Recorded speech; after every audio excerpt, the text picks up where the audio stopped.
Hello, I'm Dr. Hassan Wahid, and I'm here once again with a sensational topic: how to write a research synopsis.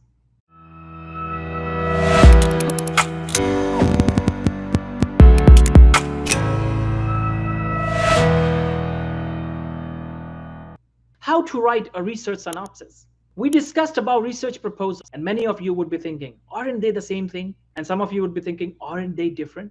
So both of you are right. Both of you are right. Because it depends where are you right now, which university you are from, which country you are from, because it varies from university to university. Some universities will ask you to submit both a research proposal and synopsis before your thesis. Some universities will ask you to just submit a proposal, no synopsis, and directly a thesis, while some universities will not ask for a proposal, they will just ask you to submit a synopsis before you submit your thesis. So I'm making things easier for you now. Many people are confused. What do I do? So always ask your university, what do you want before I submit my thesis? Do you want the proposal and synopsis, both documents, and then you want me to submit a thesis? Or you want just a proposal, no synopsis, and directly the thesis? Or you want me to just submit a synopsis, no proposal, and then I submit thesis or my dissertation? So that is the easy way to handle this pressure.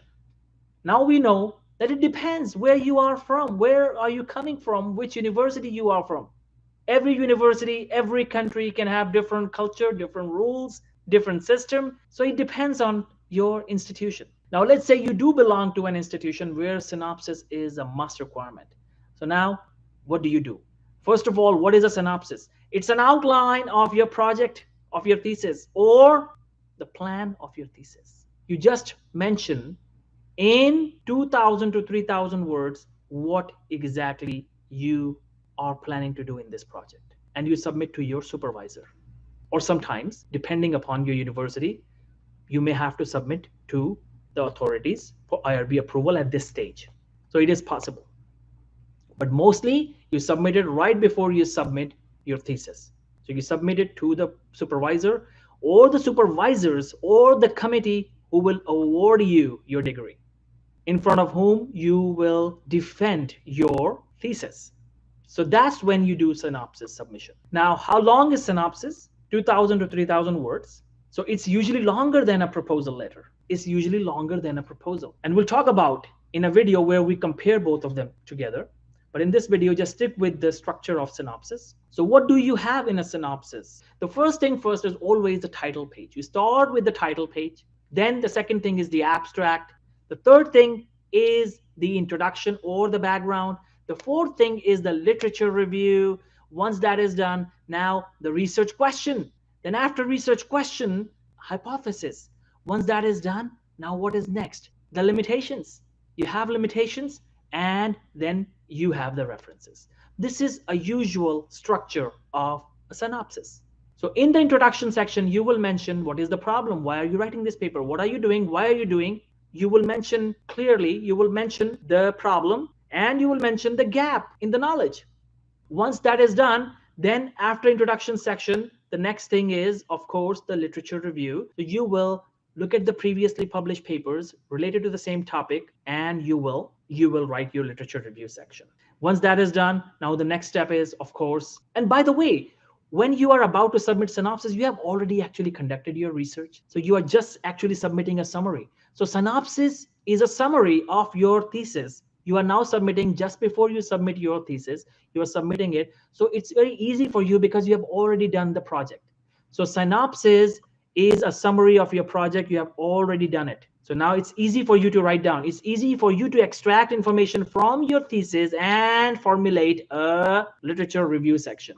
So introduction, literature review, then you write down the section of research question, the possible research questions that this research will answer, this project will answer. Now you know clearly what research questions your project has answered because you have already conducted the research, right?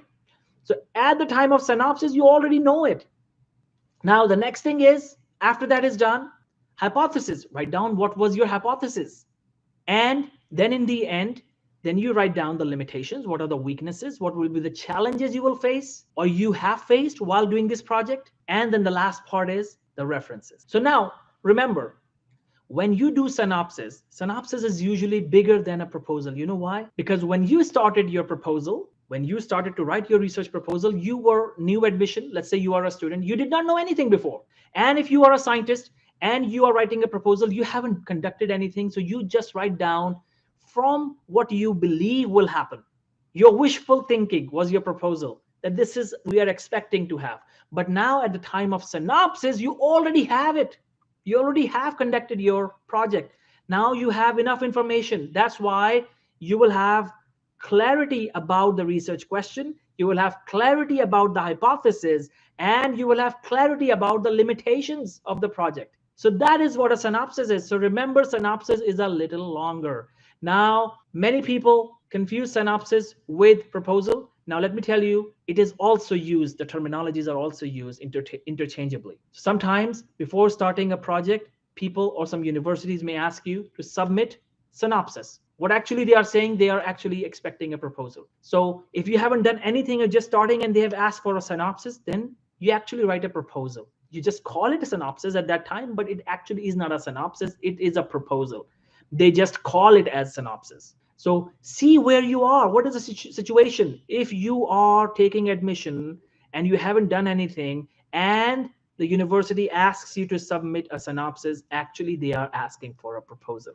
So write the proposal and you will bring the budget information in there and the time, the constraints. But if you already are there as a student, now you have to submit your thesis, you have already done your project. Now you just need simple synopsis that I mentioned. You don't need the information of budget and the time needed because you have already conducted it. So don't get confused if somebody asks you to submit a proposal or if somebody asks you to submit a synopsis. If they ask you to submit a synopsis, see where you are. If it's before admission and you are a student, then actually they are asking for a proposal. If you're a scientist, you haven't done anything, and you now have been asked for a project that the supervising committee or the authorities, they have asked you to submit a synopsis before you can start a project. Actually, they are asking for research proposal, because these two words, research proposal and synopsis, can be used interchangeably. And they can also be two different things depending upon which university you are from, which country you're from, which culture you are from. So I'll repeat again, this is very important. In some cultures, synopsis is totally a different document and proposal is totally a different document. In some cultures, they are the same document. So don't get confused. That's why when you see different people writing about synopsis versus proposal, they mention the same thing. Or some people will tell you synopsis and proposals are written the same way. So everyone is right, because it depends where you are from. It depends. Now, remember, proposal and synopsis can be one document in some places, but in some places they can be different documents. So if you are required to write a synopsis after you have already submitted your proposal, now this time you write according to this video that I have explained the structure. You will have the abstract, introduction, literature review, and then you will have the research question, you have research hypothesis, then you have the limitations, and then the references. Now, do you need method and results section in a synopsis? Absolutely you can, because synopsis is actually a summary. And if you are submitting a synopsis to your supervisor, you're giving summary of your thesis, now you bring method and results because you have already conducted it. In proposal, you don't need it, right? In proposal, you don't need method and results section because you haven't done anything. But at the time of synopsis, you have already done the project. So you know the method and results. So this is the main concept, and I hope now you are clear about it. So I'll mention again that synopsis is usually submitted to a supervisor before you submit your thesis. And this is submitted by a student who is a doctorate student. Before submitting the thesis or dissertation, you submit that document to your supervisor, and you have already conducted your project. So you have the method, you have the results, and you will just give a summary of your project, and then you submit your thesis officially and you defend it. So this is what a synopsis is. But as I said, In some universities, in some places, in some cultures, synopsis and proposal, they are used interchangeably, these terminologies. So when you have not taken admission and they ask you to submit a proposal, very good, you know it is a proposal. But if they just ask you to submit a synopsis, don't get confused. You say, I haven't done anything, they're asking me to do synopsis. They actually meant proposal, because in some cultures they can use this terminology as either proposal or synopsis. They use them interchangeably. So I hope I have answered this question now. What is a synopsis? And I'll repeat it quickly, that research synopsis is usually submitted by the doctorate students before submitting their thesis to their supervisor. They submit the summary of their project. This is an outline of the plan, what they do. And usually they have already done their research. So they have now the capacity to write the method and results section in their synopsis. Now, before admission, if a university asks you to submit a synopsis, actually they are asking for proposal, not synopsis. So don't get confused. You will not need method and results section at that time before admission. So don't get confused. And same for the scientist. If you're a scientist and you have been asked to submit a synopsis to start your project, actually they're asking for a proposal. So don't get worried about it. Don't be worried, and just complete the document and submit it. So now I hope the confusion is clear. Now we know what is a synopsis, how synopsis is written, and I will make more videos on similar topic. So keep learning, keep watching. Thank you.